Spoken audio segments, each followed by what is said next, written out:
4 barricade तोड़कर दीपक बैज के नेतृत्व में कांग्रेसी यहां तक पहुंचे हैं। एक साल में 32 से 3300 बलात्कार, ये सरकार की आंकड़े हैं। हत्या, लूट, डकैती, अपहरण, बलात्कार, चोरी जैसी घटना जितनी 1.5 साल में छत्तीसगढ़ में हुई, हिंदुस्तान के कोई प्रदेश में नहीं हुई। नशा का व्यापार इस प्रदेश में फूल फल रहा है, जिस तरह से बलात्कार हो रहे हैं। हर मंत्री को, हर विधायक को उनके घर में, उनके क्षेत्रों में घेरने का काम कांग्रेस पार्टी करेगी। अपराध बेलगाम हो चुका है, बच्चे सुरक्षित नहीं हैं और ये सरकार के खिलाफ आगाज है। आप जो सीएम हाउस घेराव हो रहा था उस पर दीपक बैज के नेतृत्व में आज यहाँ पर सीएम हाउस का घेराव किया गया। पहले सभा हुई और उसके बाद सीएम हाउस का घेराव किया और आज इस मंच से घोषणा कर दी गई है कि अब सरकार के खिलाफ कांग्रेस ने बिगुल फूंक दिया है।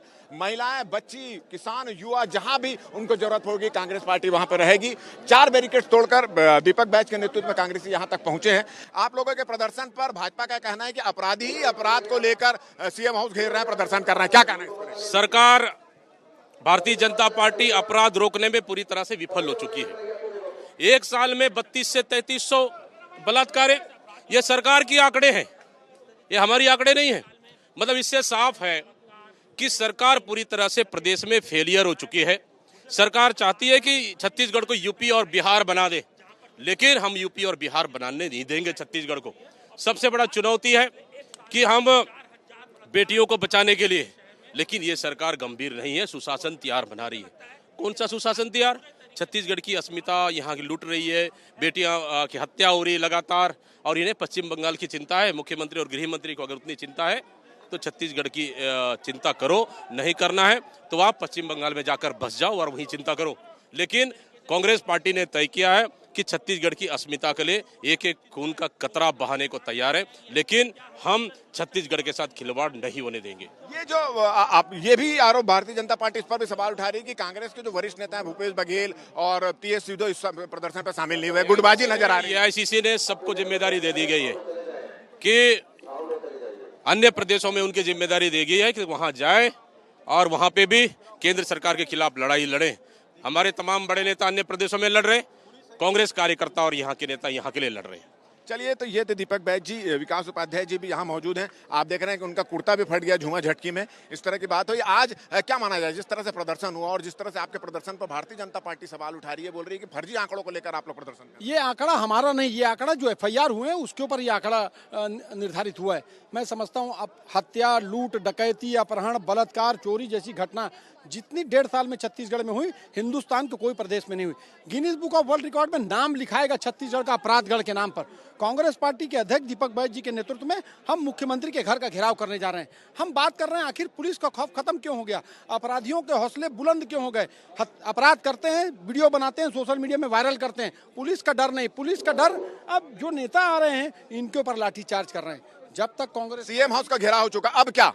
देखिए, लगातार इसको लेकर हमारे नेताओं ने कहा है अब अभी मुख्यमंत्री का और इसके बाद हर मंत्री को, हर विधायक को उनके घर में, उनके क्षेत्रों में घेरने का काम कांग्रेस पार्टी करेगी। चलिए, तो हर विधायक, हर मंत्री को उनके क्षेत्र में घेरने का कार्य अब कांग्रेस करेगी। और हम आपको बता दें कि इस प्रदर्शन पर बस्तर से भी लोग यहाँ पर आए हुए हैं, बाहर से भी आए हैं। आप भी आए, बस्तर से आए, कितने लोग आए पूरे प्रदेश में इस तरह का जो चल रहा है? पूरे प्रदेश से कांग्रेस के कार्यकर्ता, जो सरकार की नाकामी है, जिस तरह से कानून व्यवस्था इस प्रदेश की बिगड़ी हुई है, जिस तरह से आए दिन चाकू चल रहे हैं, जिस तरह से आए दिन लूट हो रहा है, जिस तरह से नशा का व्यापार इस प्रदेश में फूल फल रहा है, जिस तरह से बलात्कार हो रहे हैं, एक विपक्ष की पार्टी होने के नाते हमारी जिम्मेदारी है कि हम छत्तीसगढ़ के लोगों की आवाज़ उठाएं।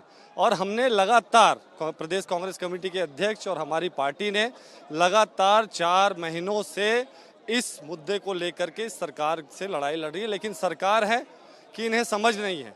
ये सिर्फ और सिर्फ पॉलिटिकल वेंडेटा में लगे रहते हैं। दूसरा, इनका प्रचार में ज़्यादा ध्यान है, ना कि कानून व्यवस्था को सुधार। चलिए, प्रचार पर ज्यादा ध्यान है, कानून व्यवस्था की ओर ध्यान नहीं दिया जा रहा है। युवा कांग्रेस भी काफी संख्या में पूरे प्रदेश से आए, कितने लोग कहाँ से आए? पूरे प्रदेश भर में सरगुजा से लेकर सुकमा तक लोग आए हैं, क्योंकि मुद्दा ये था कि सरगुजा से लेकर सुकमा तक पहले जो है रायपुर शहर में चुनिंदा घटना सुनाई देती थी चाकूबाजी की। अपराध बेलगाम हो चुका है, बच्चे सुरक्षित नहीं हैं और ये सरकार के खिलाफ आगाज है। अब हर सरकार जो है अपने लॉ एंड ऑर्डर को ठीक करे। ये तो निरंतर सरकार ये सोचे मत कि आज रुक जाएंगे हम, फिर 15 दिन बाद करेंगे, फिर 15 दिन गौर करेगी। आंदोलन जो है ना और जनता की आवाज हम उठाते रहेंगे। चलिए, तो आप जो कांग्रेसियों के तेवर जो है उनको देखकर उनका कहना है कि ये जो धरना प्रदर्शन आंदोलन है, सीएम हाउस का घेराव है, ये कम रुकने वाला नहीं है। लगातार इस तरह का धरना प्रदर्शन आंदोलन जारी रहेगा। छत्तीसगढ़ के रायपुर से लेकर सुकमा से लेकर जसपुर तक के इसका प्रदर्शन जारी रहेगा। और अभी मुख्यमंत्री निवास का घेराव किए हैं। आने वाले दिनों में सभी मंत्रियों के गृहग्राम जाएंगे और वहां पर भी इस तरह का धरना प्रदर्शन किया जाएगा और मुद्दे उठाते जाएंगे। कांग्रेस के वरिष्ठ नेताओं ने यह भी कहा कि इस प्रदेश के हर वर्ग के साथ कांग्रेसी है और उनसे कंधे से कंधा मिलाएंगे। पुलिस की ना लाठी से डरेंगे, ना सरकार की धमकियों से डरेंगे, ना एजेंसियों डरेंगे। उनकी लड़ाई जो है उनकी जारी रहेगी। हमारा ये वीडियो, हमारी ये बातचीत अगर आपको अच्छी लगे तो ज़्यादा से ज़्यादा इसको शेयर करें, सब्सक्राइब करें, अपने सुझाव हमको देना ना भूलें। और मुझे और मेरा कैमरामैन नरेंद्र मार्कंडे को दे इजाजत। नमस्कार।